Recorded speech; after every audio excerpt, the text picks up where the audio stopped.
Hello. देखिए आपका CrPC में जो आपका पिछला लेक्चर था उसमें कंप्लेंट के बारे में यानी कि परिवाद के बारे में आप लोगों को बताया जा रहा था, जिसमें कि आप फिर एक बार उसको दोहरा दिया जाए तब आगे बढ़ा जाए। यहाँ से जो क्वेश्चन बनता है आपका प्री में भी बनता है, मेंस में भी, और ख़ास तौर पे इंटरव्यू में भी। तो फिर एक बार शुरुआत किया जाए, आपका 2-4 मिनट दोहरा दिया जाए तब आपका जहाँ तक पढ़ाया गया था उसके आगे बढ़ा जाएगा। यदि कोई ऑफेंस होता है, अपराध होता है, तो दंड विधि को दो प्रकार से गतिशील किया जा सकता है। पहला प्रकार है कि उस अपराध की सूचना थाने के बाहर साधक अधिकारी को दी जा सकती है। अगर सूचना थाने के बाहर साधक अधिकारी को दी जाती है तो सीआरपीसी का अध्याय 12 अप्लाई होगा, अध्याय 12 लागू होगा, और जो सेक्शन होगा आपका 154 से लेकर 176, आगे कर लिए तो हाँ, 154 से लेकर आपका 176 तक के सेक्शन अप्लाई होंगे। दूसरा तरीका आपका ये है कि आप कंप्लेंट कर सकते हैं, परिवाद कर सकते हैं न्यायिक मजिस्ट्रेट के समक्ष। और जब आप परिवाद करेंगे तो कौन सा चैप्टर अप्लाई होगा उस समय, तो उस समय जो चैप्टर अप्लाई होगा वह चैप्टर 15 है और सेक्शन 200 से लेकर 203। तो हम ये पहला आपका कंसेप्चुअल क्वेश्चन जानना था कि कब कौन चैप्टर अप्लाई होगा। अब कंप्लेंट को लेकर हम आगे बढ़ते हैं। कंप्लेंट में आपका बताया गया था कि परिवाद होता क्या है, तो परिवाद की परिभाषा 2D में दी गई है। और परिवाद आपका मजिस्ट्रेट के समक्ष किया जाता है, कार्यवाही की मांग की जाती है, लिखित या मौखिक हो सकता है। परिवाद में अपराध का उल्लेख होता है। परिवाद संज्ञेय और असंज्ञेय दोनों मामलों में किया जा सकता है। मजिस्ट्रेट परिवाद पर कार्यवाही करने के लिए बाध्य होता है। अपराधी का नाम देना आवश्यक नहीं है, अपराध का उल्लेख करना आवश्यक है। इसके बाद जो आपका इंटरव्यू में पूछा जाता है कि क्या पुलिस रिपोर्ट कंप्लेंट मानी जाती हैं कि नहीं, तो सामान्यतः इसके लिए आपका इंटरव्यू में भी ये क्वेश्चन आ चुका है और बिहार एपीओ मेंस में भी आ चुका है और समस्या बना कर दिया है। इस समस्या का निदान होगा सीआरपीसी की धारा 2D के एक्सप्लेशन से, स्पष्टीकरण से। देखिए क्या कहा गया है कि यदि किसी पुलिस अधिकारी ने किसी अपराध का अन्वेषण किया और मजिस्ट्रेट को रिपोर्ट भेजी है 173 के क्लाज 2 के तहत, और उस रिपोर्ट में असंज्ञेय अपराध होने का अभिकथन किया है, तो ऐसी दशा में वह जो पुलिस रिपोर्ट है वह परिवाद समझी जाएगी मतलब वास्तव में वो है नहीं, लेकिन कल्पना कर लिया जाएगा, कानून जबरदस्ती परिवाद मान लेगा और जो पुलिस अधिकारी रिपोर्ट भेजा है उसे परिवादी कहा जाएगा। एक अपवाद है और इसको आपका कह सकते हैं कि अच्छे से गौर करके पढ़ना है। जब परिवाद मजिस्ट्रेट के समक्ष किया जाता है तो मजिस्ट्रेट 200 से लेकर 203 की प्रक्रिया अपनाता है। तो धारा 200 बताई गई, परिवादी की परीक्षा। परिवादी के पास अगर गवाह हैं तो उनकी परीक्षा करेगा मजिस्ट्रेट और परीक्षा के बाद हस्ताक्षर होगा, परिवादी का परीक्षा पर हस्ताक्षर होगा। इसके बाद गवाह हैं तो गवाह का, और अगर अंत में मजिस्ट्रेट का होगा। अब जो पूछा जाता है मुख्य रूप से वह ये पूछा जाता है, ये सतर्क रहना, इंटर यूपी के एपीओ के इंटरव्यू में आ चुका है, जे के भी, कि क्या न्यायालय द्वारा भी परिवाद किया जाता है, यानी कि परिवाद कौन कर सकता है। तो आपका जवाब रहेगा सामान्यतः समाज का कोई व्यक्ति। लेकिन यदि मामला 195 से लेकर 199 तक में आ जाए तो कुछ खास लोग ही, कुछ सीमित लोग ही कंप्लेंट दर्ज करा सकते हैं, ये आपको बताना पड़ेगा। अब इंटरव्यू में जो पूछा गया था कि क्या न्यायालय परिवाद करता है कि नहीं, एक लोग बता नहीं पाए, मैंने कोचिंग के ही, इसीलिए बार बार कहा जाता है कि एक एक शब्दों पर ध्यान देना है।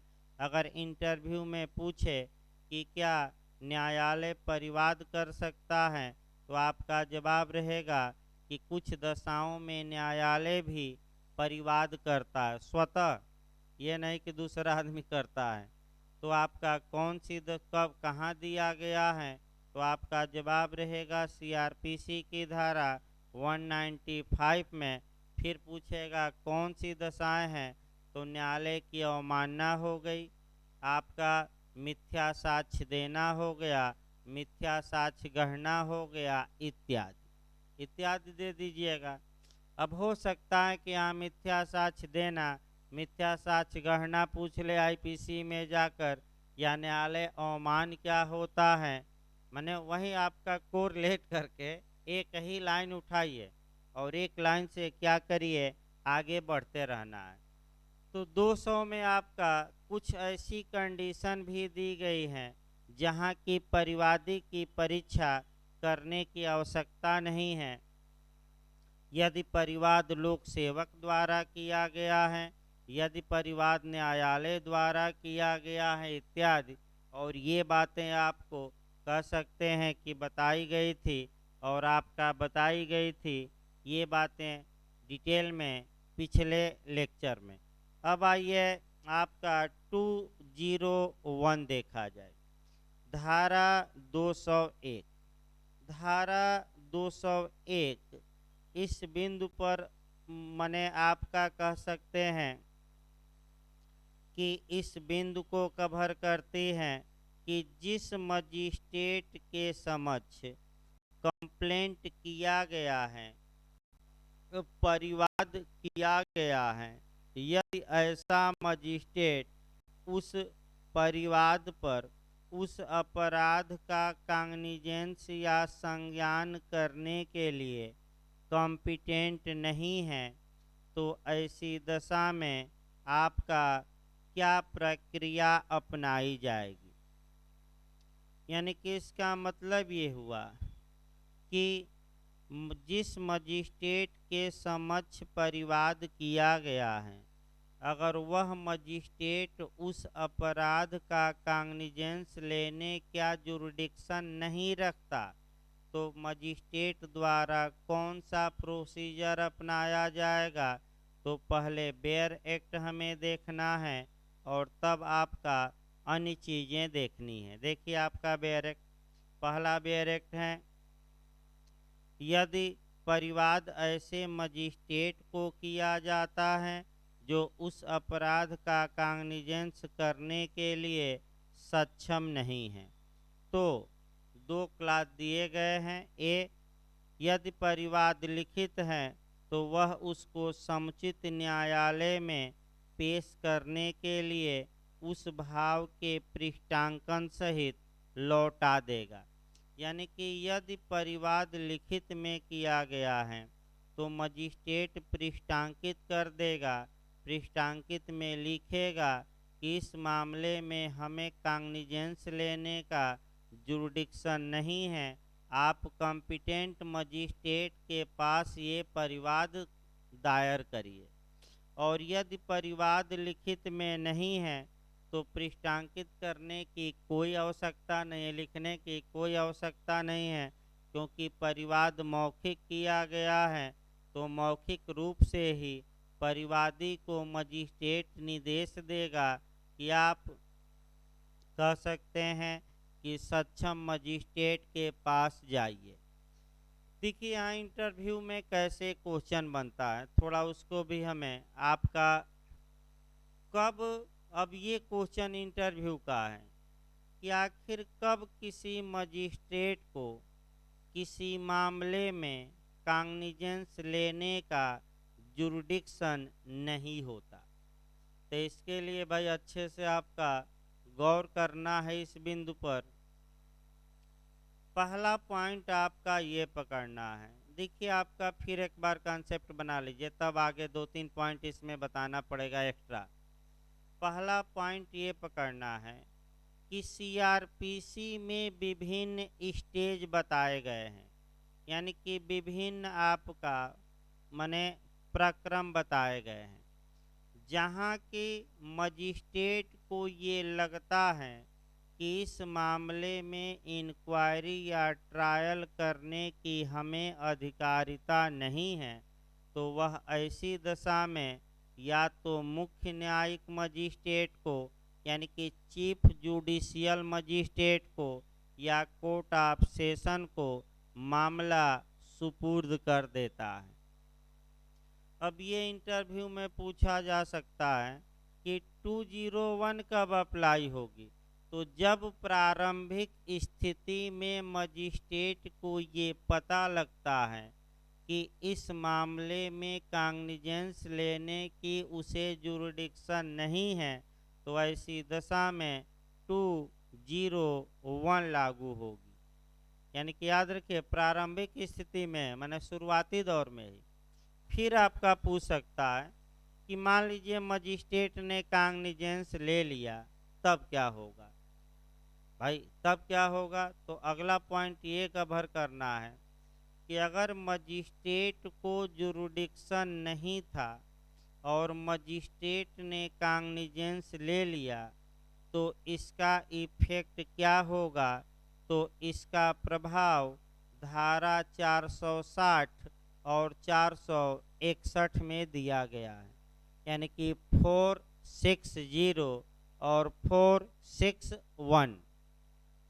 अच्छे से देखिए, अगर मजिस्ट्रेट को अधिकारिता नहीं थी और मजिस्ट्रेट ने गुड फेथ में सद्भावना में यह विश्वास किया कि उसे जुरिडिक्शन प्राप्त है, और यदि परिवाद पर या पुलिस रिपोर्ट, दो मैं बता रहा हूँ सतर्क रहना यहाँ, अगर परिवाद पर या पुलिस रिपोर्ट पर काग्निजेंस ले लिया है, तो ये संज्ञान ये जो अनियमितता है ये कार्यवाही को दूषित नहीं करेगी, यानी कि ये संज्ञान अवैध न होकर वैध माना जाएगा।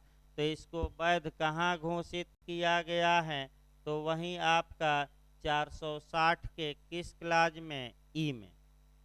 लेकिन यदि 190(1)(c) के तहत, यानी कि स्वयं के ज्ञान पर या किसी की सूचना पर मजिस्ट्रेट ने संज्ञान लिया हो, तो चाहे दुर्भावना में लिया हो या सद्भावना में, वह जो काग्निजेंस होगा वह अनियमितता मानी जाएगी और कार्यवाही को दूषित करेगा।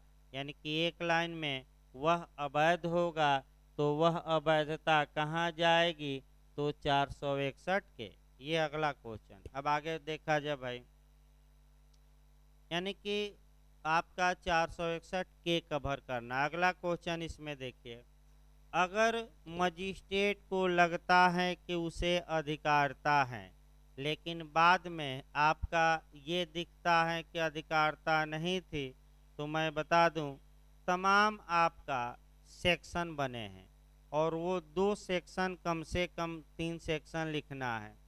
अगर संज्ञान की अधिकारिता थी लेकिन विचारण की नहीं है, तो 209 कवर करना है, कोर्ट ऑफ सेशन को सुपुर्द करिए। 209 209। इसके बाद आपका 322 और 325, ये अच्छे से तैयार रखना है। 322 जांच या विचारण के दौरान और विचारण समाप्त हो गया और जब दंड देने की बारी आई, मजिस्ट्रेट ये समझता है कि इसमें अधिक दंड देना चाहिए तो सीजीएम को भेज देगा मामला दंड देने के लिए 325। अगला इसमें आइए, आखिर कब किसी मजिस्ट्रेट को जुरिडिक्शन नहीं होता, ये भी पूछ सकता है, तो इसको सतर्क होकर देखना है।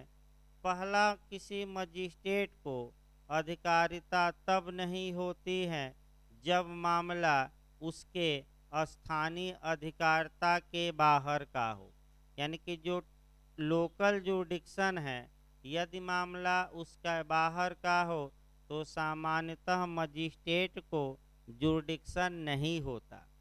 लेकिन दूसरा कम नहीं होगा तो सेकंड क्लास जुडिशियल मजिस्ट्रेट पर ज़्यादा अटैक करना, ये तो सभी बता ले जाएंगे।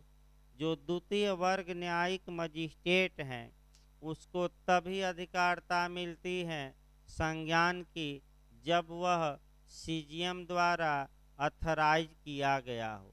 तो अगर किसी सेकंड क्लास जुडिशियल मजिस्ट्रेट ने काग्निजेंस ले लिया और वह चीफ जुडिशियल मजिस्ट्रेट द्वारा अथराइज नहीं था इसके लिए, तो उसके द्वारा लिया गया संज्ञान अवैध होगा और उसे संज्ञान की अधिकारिता नहीं होगी।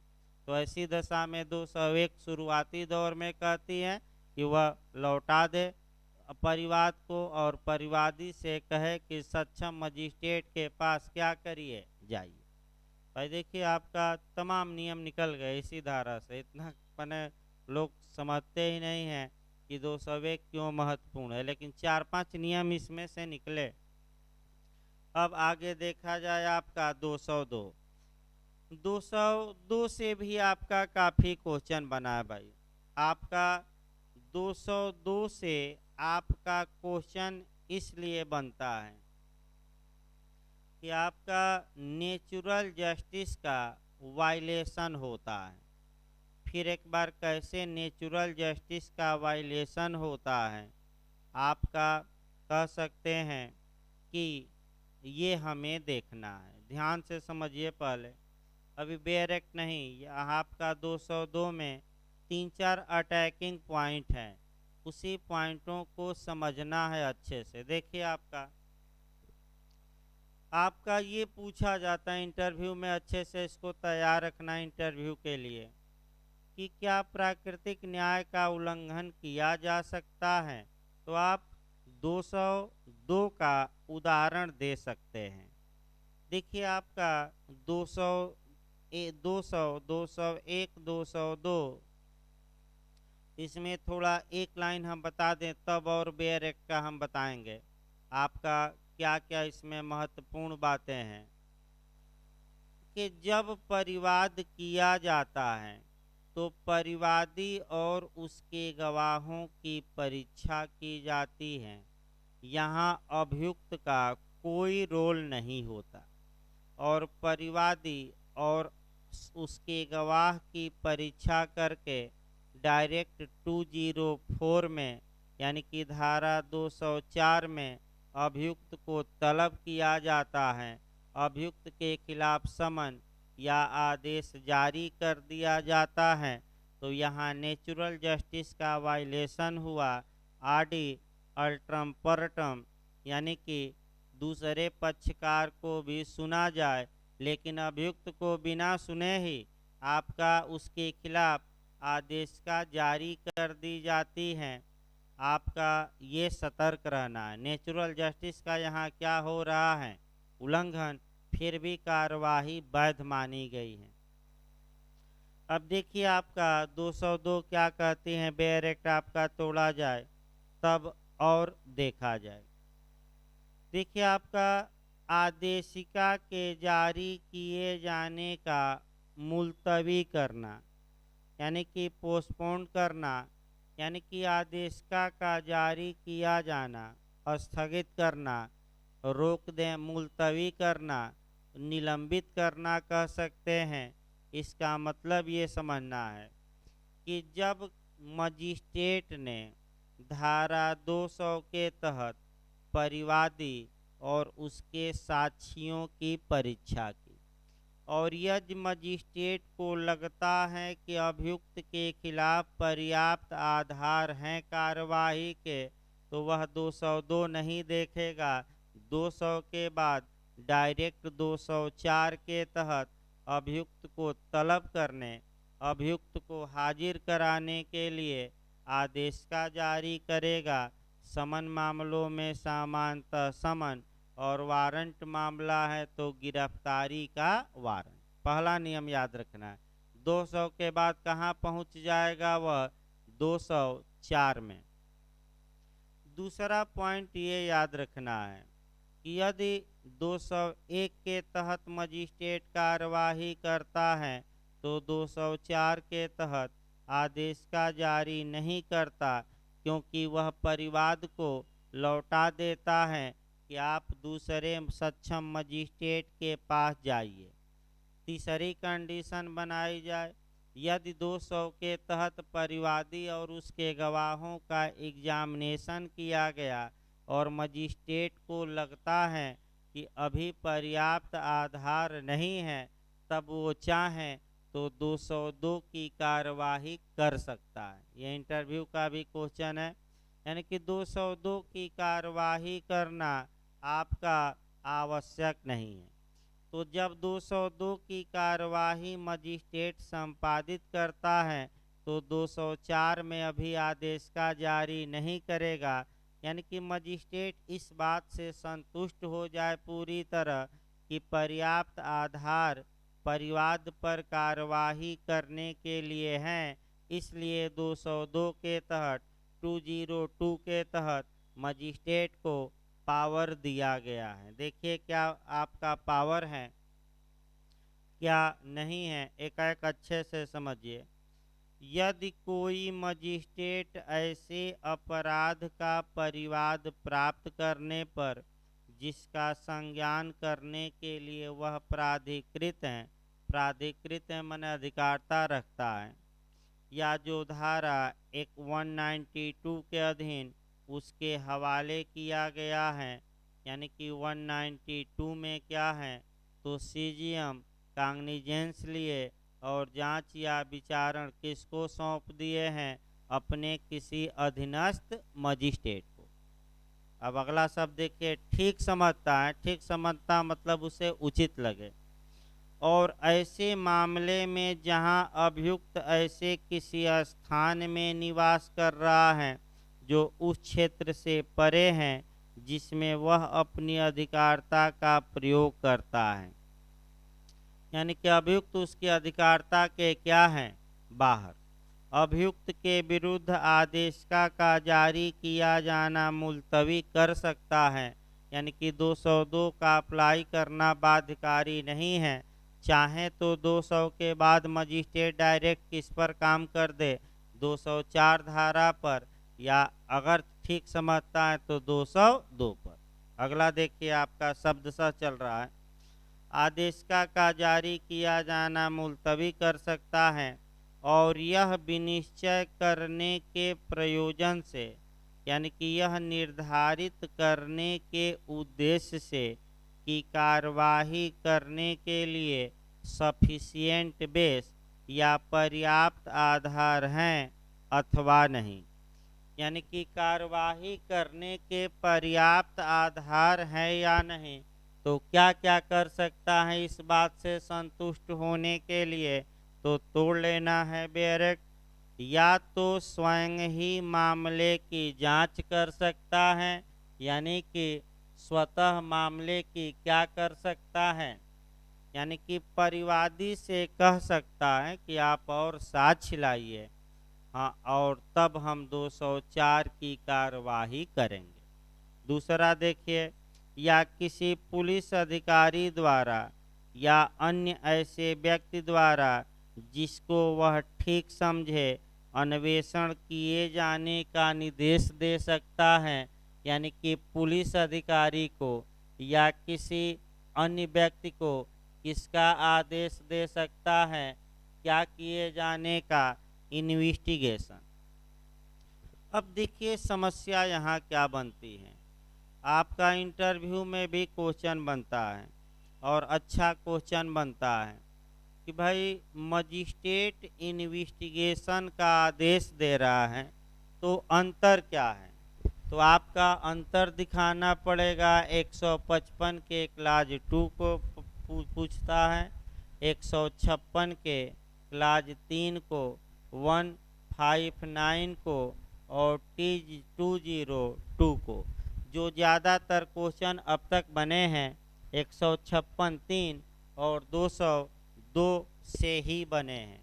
और मुख्य अंतर क्या है, एक सटीक अंतर आप इंटरव्यू में बताएंगे तो चारों को हम लेकर चलते हैं और तब 156 3 और 202 में जो ये इन्वेस्टिगेशन शब्द आया है उसमें कुछ अंतर बताया जाएगा। देखिए चारों धाराओं को भाई एक साथ पढ़िएगा।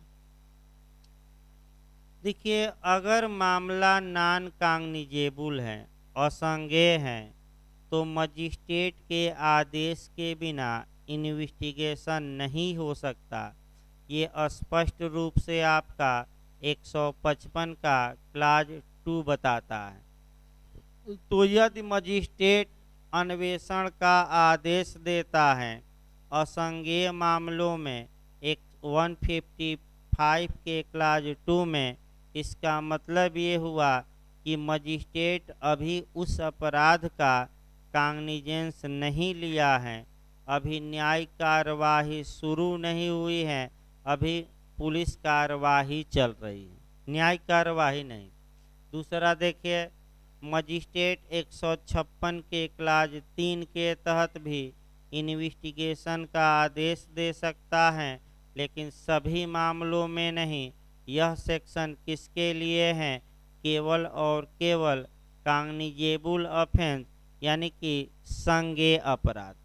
अगर मजिस्ट्रेट 156 के क्लाज 3 के तहत इन्वेस्टिगेशन का आदेश दिया है, इसका मतलब हुआ कि अभी न्यायिक कार्यवाही शुरू नहीं हुई है और अभी आपका पुलिस कार्यवाही चल रही है और अभी कॉग्निजेंस नहीं लिया गया है, संज्ञान अभी लिया 190 में नहीं। तीसरा 159 पूछा जाता है, अच्छे से ये मेंस में भी आ चुका है समस्यात्मक क्वेश्चन। यदि पुलिस ने रिपोर्ट दर्ज कर ली और मजिस्ट्रेट को ये प्रारंभिक रिपोर्ट भेजी है कि पुलिस अन्वेषण न तो करेगी न कराएगी, तो मजिस्ट्रेट इन्वेस्टिगेशन का आदेश देता है 159। देखिए रिपोर्ट दर्ज है यहाँ, तब कौन सी धारा इन्वेस्टिगेशन का आदेश 159। अब आप कहेंगे कि 202 में भी इन्वेस्टिगेशन का आदेश है, वहीं आपको अच्छे समझना है। 202 के तहत अन्वेषण का आदेश कॉग्निजेंस के बाद दिया जाता है, पहला बताएंगे, यानी कि अपराध के संज्ञान के बाद दिया जाता है। यह न्यायिक कार्यवाही का भाग होता है। 2 पॉइंट तो अच्छे से याद रखिए कौन कौन, कि 202 के तहत इन्वेस्टिगेशन का जो आर्डर दिया जाता है वह कॉग्निजेंस के बाद का होता है, यह न्यायिक कार्यवाही का पार्ट होता है। 2 पॉइंट याद रखिए। यानी कि ये क्यों दिया जाता है, क्योंकि मजिस्ट्रेट को लगता है कि अभी सफिशिएंट बेस कार्यवाही करने का नहीं है, यानी कि 204 के तहत अभियुक्त को तलब करने के लिए अभी पर्याप्त आधार नहीं है। ये अच्छे से तैयार रखिएगा।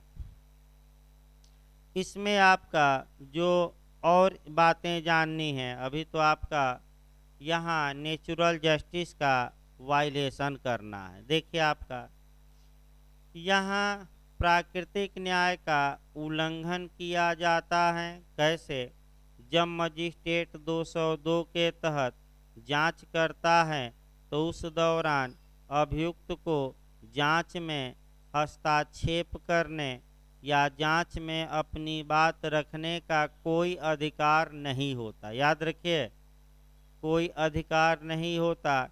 इसलिए मजिस्ट्रेट अभियुक्त को अभी कोई सूचना भी नहीं देता। हाँ, यदि अभियुक्त चाहें तो स्वयं या अपने अधिवक्ता के माध्यम से कार्यवाही को देख सकता है न्यायालय में आकर, लेकिन उसमें कोई हस्तक्षेप नहीं कर सकता। क्यों ऐसा नियम बनाया गया? क्योंकि अभी मजिस्ट्रेट ये डिसाइड कर रहे हैं कि अभियुक्त के खिलाफ पर्याप्त आधार है या नहीं, और उसी दौरान अभियुक्त को तलब करना आवश्यक नहीं होता। ये बताएंगे, इंटरव्यू में पूछा जाता है। आइए इसके बाद आपका प्रोविजो है, प्रोविजो देखा जाए। परंतु अन्वेषण के लिए ऐसा कोई निर्देश वहाँ नहीं दिया जाएगा। यानी कि इसका मतलब ये हुआ कि कब 202 के तहत मजिस्ट्रेट इन्वेस्टिगेशन का आदेश नहीं दे सकता, ये भी पूछा जाता है। तो दो कंडीशन बताई गई हैं, ये दो कंडीशन भी याद रखना है। पहला देखिए, जहां मजिस्ट्रेट को यह प्रतीत होता है कि वह अपराध जिसका परिवाद किया गया है अनन्यतः कोर्ट ऑफ सेशन द्वारा विचारणीय है। इसका मतलब ये हुआ कि मजिस्ट्रेट के समझ परिवाद किया गया, मजिस्ट्रेट को ये लगता है या प्रतीत होता है कि जिस मामले में परिवाद किया गया है वह मामला केवल और केवल अनन्य रूप से कौन ट्रायल कर सकता है, कोर्ट ऑफ सेशन हमारे द्वारा विचारणीय नहीं है, तो अन्वेषण का आदेश नहीं दिया जाएगा। तो आखिर किया क्या जाएगा? तो 209 याद रखिए, कौन सी धारा? धारा 209 के तहत मामला कोर्ट ऑफ सेशन को क्या किया जाएगा? सुपुर्द। अगला देखिए, जहां परिवाद किसी न्यायालय द्वारा नहीं किया गया है तब जब तक कि परिवादी की या उपस्थित साक्षियों की धारा 200 के अधीन शपथ पर परीक्षा नहीं कर ली गई है। यहाँ 2-3 पॉइंट फिर निकले। यदि परिवाद न्यायालय ने किया है तो अन्वेषण का आदेश दिया जा सकता है, परिवादी और साक्षियों की परीक्षा की आवश्यकता नहीं है। लेकिन न्यायालय से भिन्न व्यक्तियों ने परिवाद किया है तो अन्वेषण का आदेश 202 के तहत तब तक नहीं दिया जा सकता जब तक परिवादी की परीक्षा न हो जाए, या अगर परिवादी के पास कोई विटनेस है, कोई गवाह है, तो जब तक कि उस गवाह की परीक्षा 200 के तहत न हो जाए। ये भी इंटरव्यू में दोनों कंडीशन पूछी गई है, सतर्क रह के चलना है। क्लास 2 देखिए, उपधारा 1 के अधीन किसी जांच में यदि मजिस्ट्रेट ठीक समझता है तो साक्षियों का शपथ पर साक्ष्य ले सकता है, परंतु यदि मजिस्ट्रेट को यह प्रतीत होता है कि वह अपराध जिसका परिवाद किया गया है अनन्यतः कोर्ट ऑफ सेशन द्वारा विचारणीय है, तो यह परिवादी से अपने सब साक्षियों को पेश करने की अपेक्षा करेगा और सभी साक्षियों की शपथ पर परीक्षा करेगा। यानी कि 202 के तहत जब मजिस्ट्रेट जांच कर रहा है, अगर उसे लगता है कि अपराध कोर्ट ऑफ सेशन द्वारा विचारणीय है, तो पहला नियम निकला कि अन्वेषण का आदेश नहीं देगा, और दूसरा नियम भी निकाल लेना है कि परिवादी और परिवादी के पास जितने भी गवाह हैं उनकी परीक्षा करने के लिए मजिस्ट्रेट क्या है? बाध्य हैं, क्योंकि करेगा शब्द लिखा है, कर सकेगा नहीं। क्या लिखा है लास्ट में? करेगा। तीसरा क्लास देखिए, यदि उपधारा 1 के अधीन अन्वेषण किसी ऐसे व्यक्ति द्वारा किया जाता है जो पुलिस अधिकारी नहीं है, तो उस अन्वेषण के लिए उसे वारंट के बिना गिरफ्तार करने की शक्ति के सिवाय पुलिस थाने के भार साधक अधिकारी को इस संहिता द्वारा प्रदत्त सभी शक्तियां होंगी। यानी कि अन्वेषण का आदेश दे दिया गया, इसका मतलब ये नहीं हो कि आप वारंट के बिना गिरफ्तार कर सकते हैं। तो आइए, इस प्रकार आपका 202 काफ़ी महत्वपूर्ण थी, ये समाप्त हुई। अब आइए आपका 203 से इंटरव्यू में यूपी एपीओ में क्वेश्चन आया है, कई लोगों से बना था, कई लोगों से लोगों से पूछा गया था क्वेश्चन। देखिए आपका 203 परिवाद का खारिज किया जाना, डिसमिसल ऑफ कंप्लेंट। ध्यान से अब देखिए भाई, परिवाद का खारिज किया जाना, तो पहले शब्दशः चला जाए तब इसको समझा जाए। यहाँ जो क्वेश्चन बनता है, ध्यान से थोड़ा समझना है, 3 प्रकार के बनते हैं। परिवाद कब खारिज किया जाएगा, तो ये तो भाई स्पष्ट रूप से हम डायरेक्ट बताएंगे। दूसरा, क्या परिवाद जब खारिज किया जा रहा है तो रीजन या कारण लिखना आवश्यक है कि नहीं, यानी कि नेचुरल जस्टिस का जो नियम है, रीजन डिसीजन यानी कि तर्कानुमोद निर्णय, उसका पालन किया जाएगा कि नहीं, दूसरा क्वेश्चन।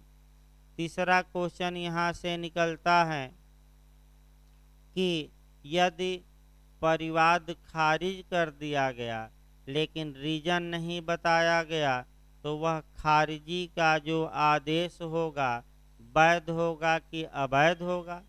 चौथा क्वेश्चन बनता है, अगर परिवाद मजिस्ट्रेट ने खारिज कर दिया तो इसके विरुद्ध क्या उपचार हैं, अपील होगी, पुनर्विलोकन होगा कि रिवीजन होगा, क्या उपचार हैं, ये पूछा गया है। उपचार क्या है, तो रिवीजन होता है।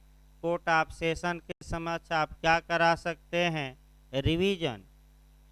चौथा क्वेश्चन जो सबसे महत्वपूर्ण है आपका, कि यदि परिवाद खारिज हो गया तो क्या उसी आधार पर नया परिवाद दायर किया जा सकता है कि नहीं।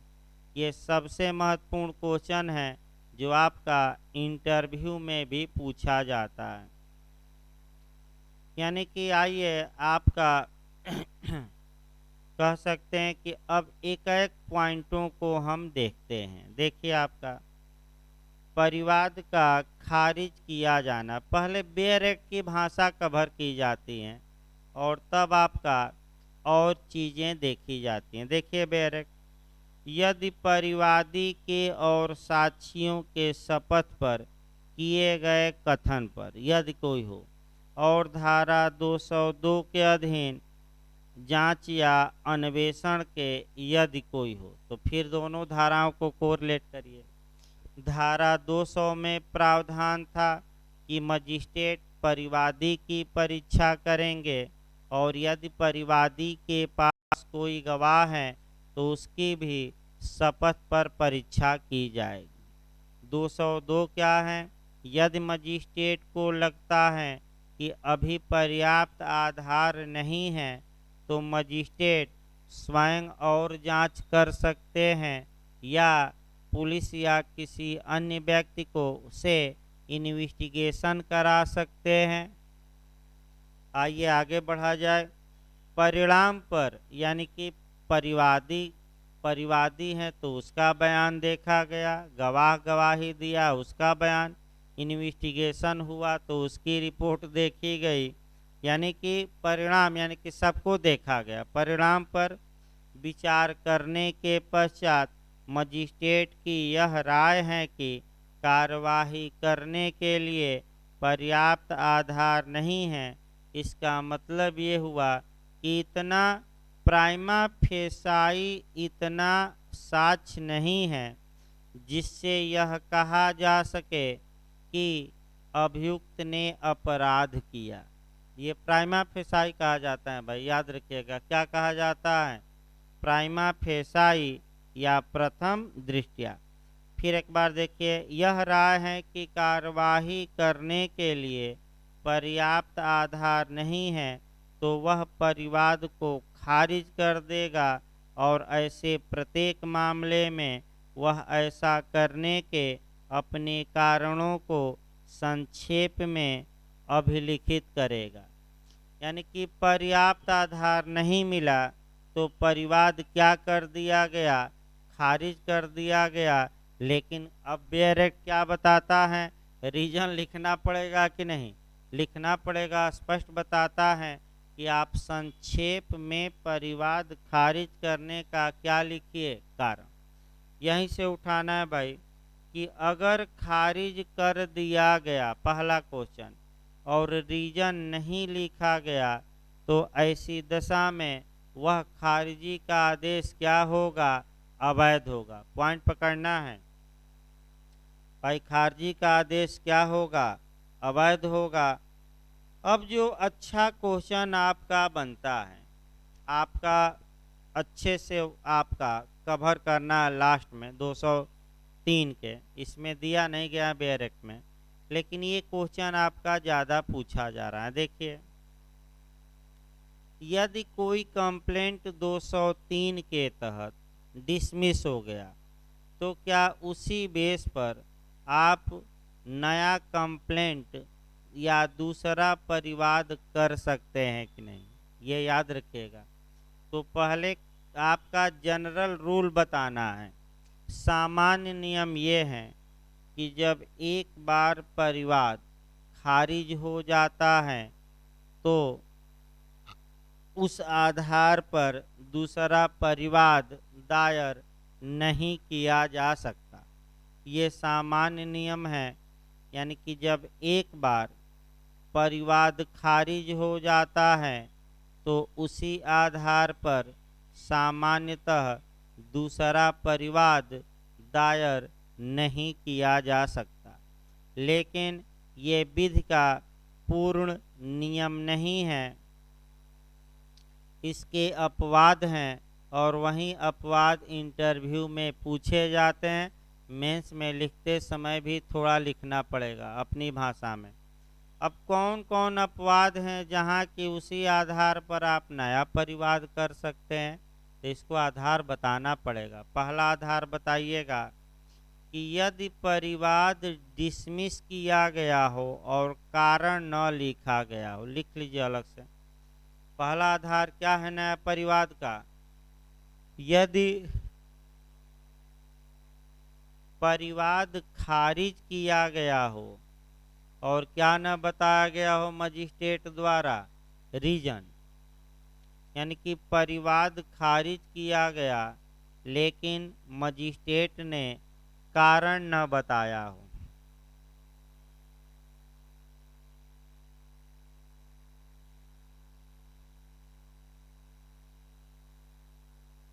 दूसरा जो सबसे महत्वपूर्ण है पॉइंट, ध्यान से इसको समझिए पहले।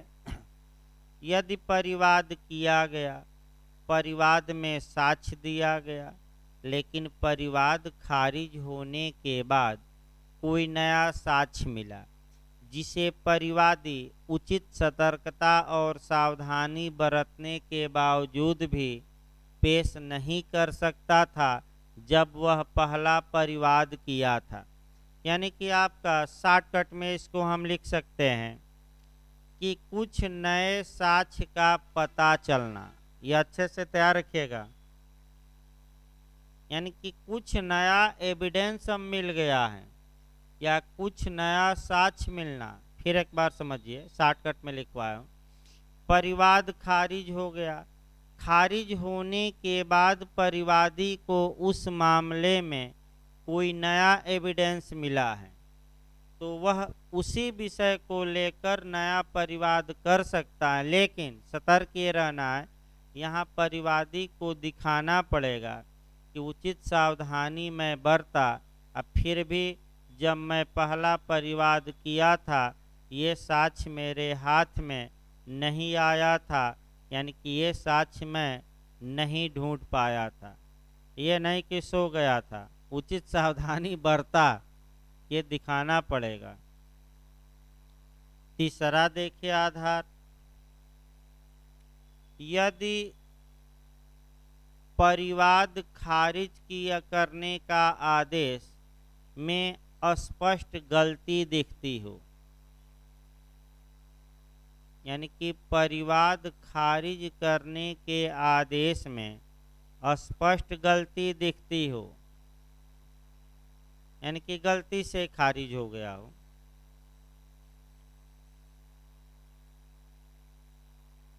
और अंतिम में आपका ये दिखाना है सतर्क होकर, यदि परिवादी अनुपस्थित हो, भाई आपका चौथा देखिए, लास्ट ये चल रहा है। यदि परिवादी अनुपस्थित हो और उसके कारण परिवाद खारिज हो गया हो, उधर से लाइए, पीछे से लाइए, पीछे से, हाँ कैमरा चलो वहीं रख दीजिए, वो ले जाइए।